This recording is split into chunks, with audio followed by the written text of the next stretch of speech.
Les femmes se mettent à faire du sport et elles ont une chaussure qui leur est dédiée pour ce sport-là.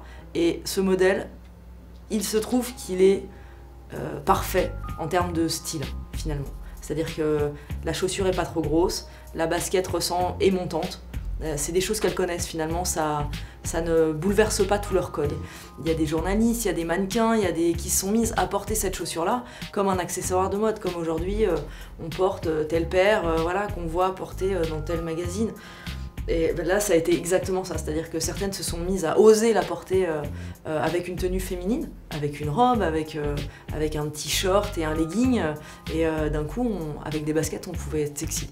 Quand j'étais ado, c'était à l'époque un peu de groupes comme Salt and Pepper et c'était la mode de porter des grosses chaussettes et on les portait en damier. Donc tu portais 2 paires de chaussettes de 2 couleurs différentes et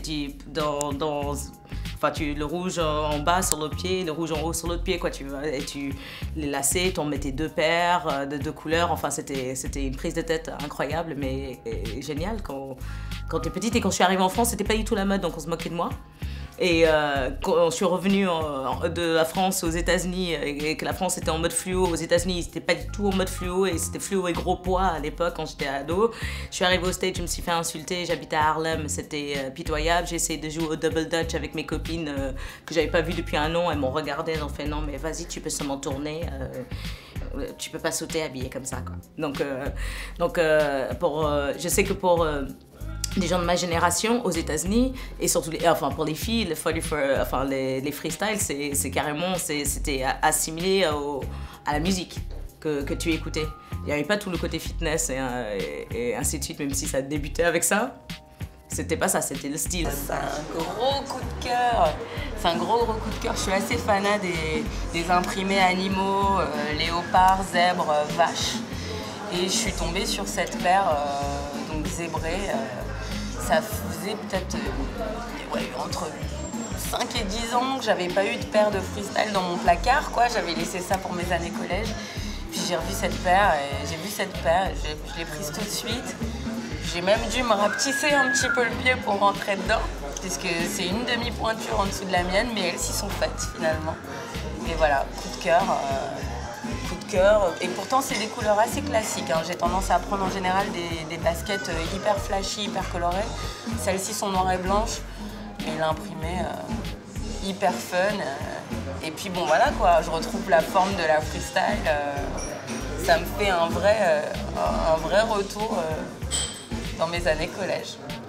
Chez Reebok, ils ont sorti un modèle aussi où on revient à la colle qui a été décolorée par l'usure. Donc ils ont sorti ce modèle-là tel quel. Je trouve que c'est super osé de faire ça, mais en même temps ça marche parce qu'on aime le côté un peu passé des choses et on est en plein dedans en ce moment. Donc forcément de revenir à ce modèle-là, ça nous rappelle aussi beaucoup de souvenirs. C'est un peu notre Madeleine de Proust.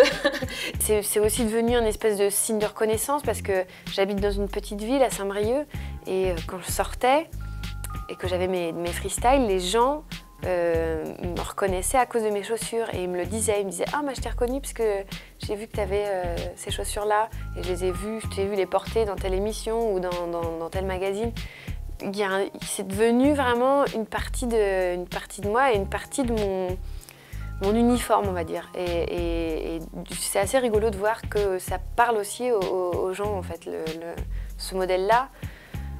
Après, je me suis rendu compte qu'il y avait plein de filles qui avaient fantasmé aussi dessus et qui n'avaient jamais pu avoir de freestyle et voilà, qui étaient super heureuses qu'elle ressorte et sous plein de formes différentes, sous plein de couleurs différentes. Et donc c'est vraiment un truc, un peu de communauté qui est cool aussi.